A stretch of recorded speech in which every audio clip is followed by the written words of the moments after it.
try to lose weight, get in the healthy body fat range, which is between 8 to 15 for men and 17 to 25 for women.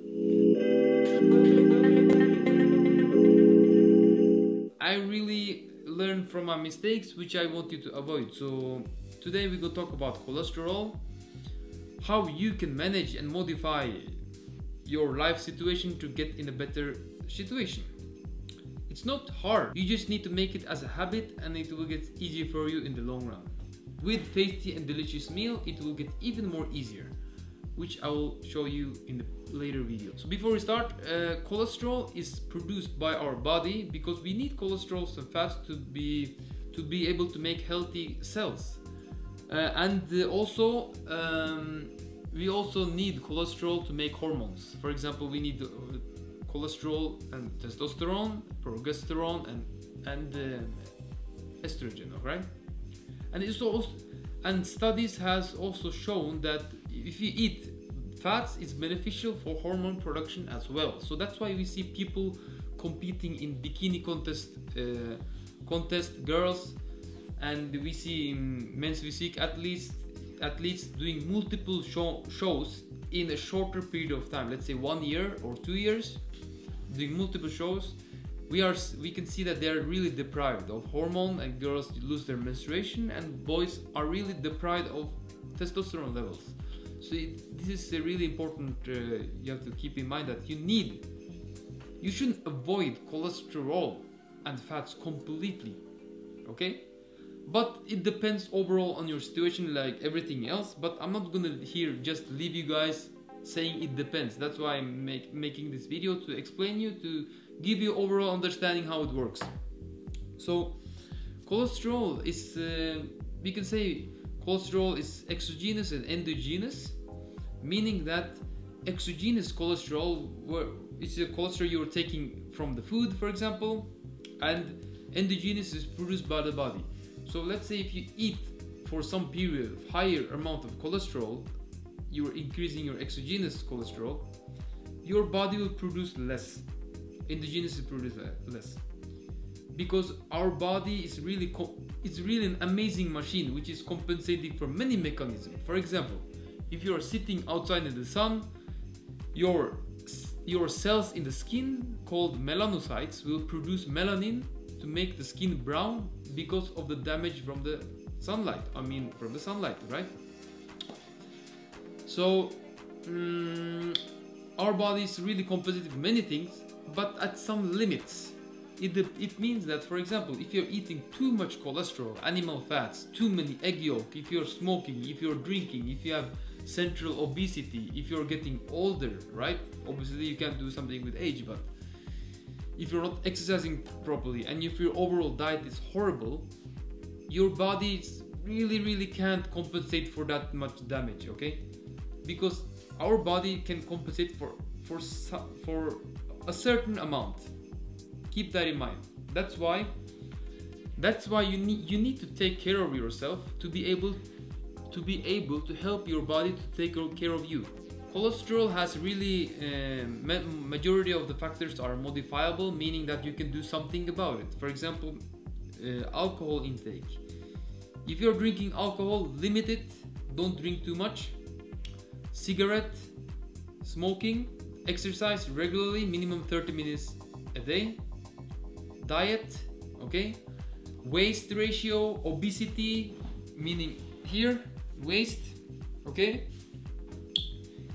If you're obese, try to lose weight, get in the healthy body fat range, which is between 8 to 15 for men and 17 to 25 for women. And what else? Let me think. Exercise, diet, age, you can't do something really about it. And I also want to talk about fast food and animal fats, which are really risk factors for high cholesterol levels, because you know there is fast food, obviously many of them consist of animal fats. That is why I'm saying, like, if you really don't know how to eat, how to manage the meat and the vegetables, if you have no clue how to eat, just go vegetarian, because then it's better for you. Because doing a vegetarian diet, of course you will, let's say deprive yourself of vitamin B and some iron sources. Of course, if you're not eating green leaves and stuff, you can deprive yourself of iron sources, and you can have symptoms like anemia. But if you have general knowledge, if you invest in learning and learning how to eat and stuff, it will be easier for you in the long run. Because I see so many people today doing vegetarian, but they're still obese. It depends on the calorie intake. It doesn't matter which diet you're doing. In the end, it doesn't matter. So that was exogenous and endogenous cholesterol. Now we're going to talk about HDL, high density lipoprotein, and LDL and VLDL, which are low density lipoprotein and very low density lipoprotein. HDL, we can say, is the good cholesterol, because what it does is that, let me explain. Let's say this is a blood vessel. Okay, this is a blood vessel. In blood vessel, there are cholesterol waxy substances where the HDL comes and take it with it to the liver. It removes the cholesterol from the blood vessel, take it back to the liver, or to the liver, where the liver will actually break it down and remove from the body as waste. So that is a good thing. And you can improve your HDL levels, the good cholesterol, by smoking, stop smoking, and stop doing all that things will increase cholesterol levels, and exercise. It will actually increase the good cholesterol. And the LDL will actually do the opposite. It will deposit cholesterol and waxy substance into your blood vessel. If this is a blood vessel, if the blood is flowing and your LDL is depositing cholesterol, okay, little by little, it will build up in the blood vessel and it will block the blood flow. And if it happens in one of your arteries in your heart, what will happen? Heart attack, and probably you will, So you have to keep that in mind, that the buildup of cholesterol, you really need to prevent it. Be proactive by, eating healthy, exercising regularly, stop smoking, all that stuff. That was about HDL and LDL, and let me see. Yes, cardiovascular health, really good, important, because research has shown that if you do cardiovascular exercise, aerobic exercise regularly, minimum 30 minutes a day, minimum 150 minutes a week, it will increase your HDL levels. And if it increases your HDL levels, it will be less likelihood for getting high cholesterol levels. You are doing something proactively, right? So that's important to keep in mind as well, because many of the cholesterol risk factors are modifiable. You can do something about it. So you can do it. You can start early and prevent it, right? And also I will talk about some myths which have been circulating in the society for too long time. And this is actually a myth which are coming from people who are not educated enough. Because I have heard too many times that, oh, don't eat egg yolk, it's dangerous. Don't eat, it will cause you high cholesterol levels, etc. But we have to look at the overall situation. For example, let's say, we have a person A and person B.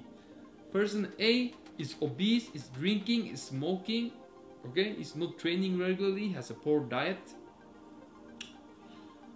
and he's eating 3-4 egg yolk a day. Not ideal situation. I would change his diet and I would change his lifestyle first. Person B is doing regular trainings, sleeping well, and doing all that stuff, like not drinking, not smoking, sleeping well, training, eating, have a proper diet, okay? And he's eating the same food, let's say 3-4 egg yolk.